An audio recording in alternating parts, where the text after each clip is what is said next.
مرحبا أهلا النوادي. Ada cerita beliau ini kan bisa bayangkan di bawah usia 20 tahun sudah mampu menulis kitab yang membahas cara sholat secara zahir dan batin. Dan ini beliau tulis berdasarkan pengalaman spiritual beliau, bukan asal tulis. Makanya beliau punya amalan saja luar biasa. Beliau itu pernah di majelis itu membaca surat Yasin 40 kali.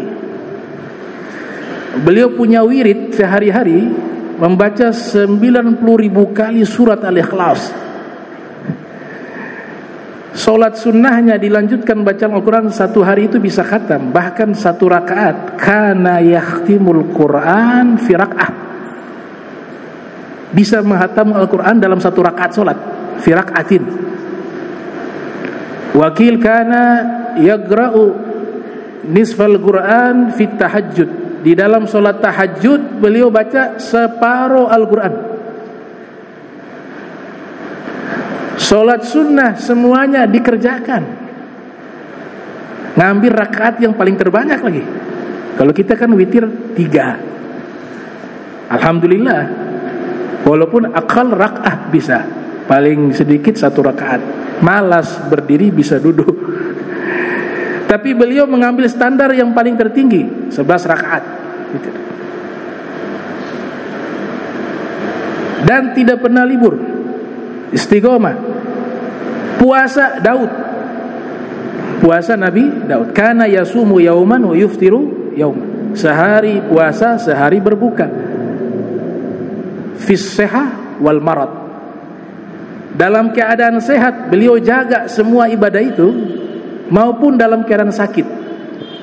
Sampai dikatakan oleh anak beliau, waktu beliau sakit, tiba waktu wirid beliau, solat malam, solat tahajud, beliau tidak bisa berdiri.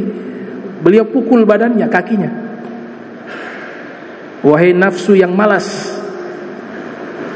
bangkitlah kamu untuk solat. Ini malas, ini merusak kehidupan dunia dan akhirat nih. Ini penyakit ini. Dunianya hancur berantakan dengan sifat malas, wa akhirat juga hancur berantakan dengan sifat kaslan. Allahumma inni a'udzubika minal azzi wal kasal. Rasul punya doa itu. Ya Allah, aku berlindung padamu dari loyo, lemah, wal kasal, dan malas. Kalau Nabi minta perlindungan berarti penyakitnya bahaya ini. Wa dunianya berantakan, wa akhiratnya juga berantakan karena penyakit kasal, malas. Dipukul, wahai nafsu, bangkitlah kamu. Dipaksa berdiri, jangan kau halangi aku untuk ibadah. Solat beliau. Habis solat, ambruk jatuh, diangkat lagi ke kasur. Begitu. Yang luar biasa beliau nyatakan apa? Dengan ibadah yang begitu luar biasa, beliau kalau haji itu disebutkan sudah 7 kali lebih haji. Kalau tawaf dari Isya sampai subuh, tawaf itu bisa diulang-ulang. Jadi tawafnya khatam Al-Quran, 7 kali tawaf sunnah, selesai 7 kali, lanjut lagi ulang, gak apa-apa, sampai subuh. Itu amalannya beliau. Jadi kalau beliau tulis kitab solatnya para wali, saya percaya. Nah, ini yang nulis solat subuh telat terus, ngaku wali, ya, hati kotor, nulis kitab tentang solatnya para wali, ngarang kitab tentang ma'rifat, tentang hakikat. Kalau beliau amalannya model begitu, kita terima. Oh, ibadahnya luar biasa, ilmunya luar biasa. Kil mengatakan diberikan julukan Al-Bahar, itu artinya lautan ilmu. Karena beliau di usia 20 tahun mampu mengoreksi kitab Mukhtasar At-Tuhfah. Tuhfah itu kitab Ibn Hajar Haytami, Tuhfatul Muhtaj, yang lahir 909, wafat 974 Hijriah. Jadi beliau membaca kitab Mukhtasar. Mukhtasar itu ringkasannya dari Tuhfah, karangan gurunya namanya Syekh Ali bin Umar Bakfir. Ini sama marganya Dr. Abdurrahman Bakfir. Min Hadramaut Al-Bakfir, ada min kibaril ulama, banyak melahirkan ulama-ulama besar. Salah satunya gurunya Habib Hasan bin Shalih Al-Bahar, marganya Bakfir. Masyayikh Syekh Ali bin Umar Bakfir. Dibaca usia 20 tahun, minta izin ke guru, guru izinkan. Ya waladi, coba kau baca kitab saya ini, kalau ada yang perlu dikoreksi, koreksi saja. Dikoreksi sama beliau. Wahai guru, mohon maaf ini anta bahrun, kau lautan, lautan ilmu. Ada riwayat mengatakan al-bahar dari situ, tapi di kitab Mu'jamul Latif riwayatnya berbeda. Ada ulama di Zabid yang menulis kitab Hawashi ala Manzumah Al-Baikuniyah, kitab Mustalahul Hadis.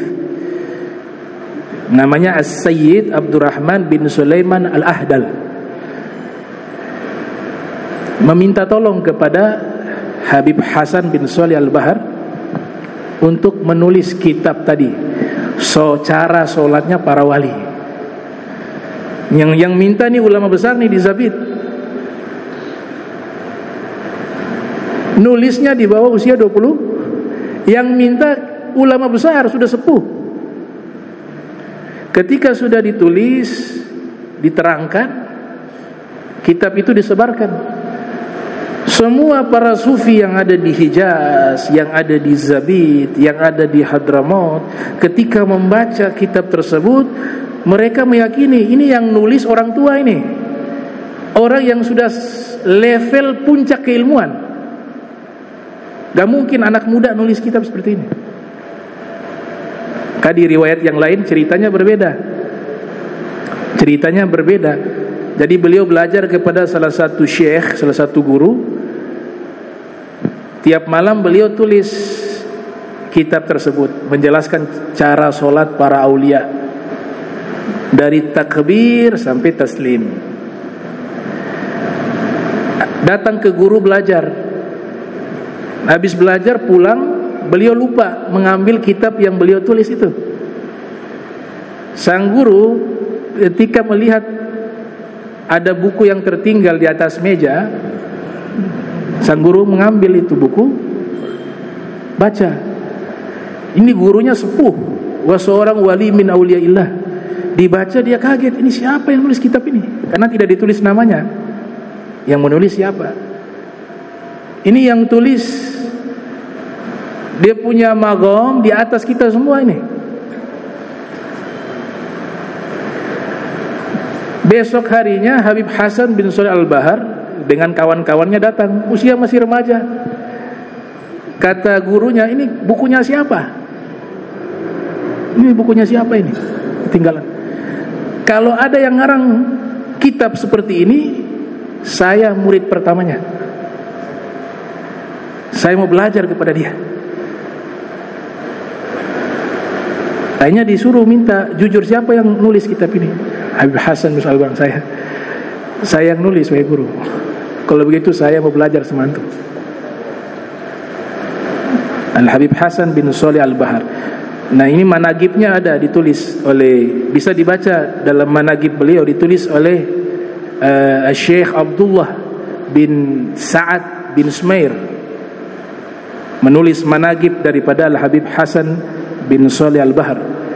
Juga Profesor Dr. Al-Habib Abu Bakar, ya, Abu Bakar Al-Adni bin Ali Al-Mashhur, menulis nazam namanya An-Nasim Al-Itri. Itu membahas nazam tersebut tentang beliau Habib Hasan bin Shalih Al-Bahar.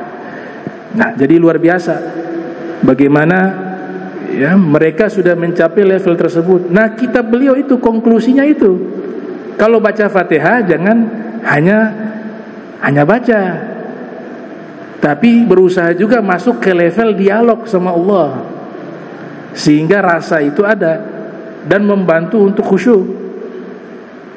Itu di konklusi dari kitab beliau. Nama kitabnya Sifatu Sholatil Muqarrabin, sifat cara sholatnya para aulia.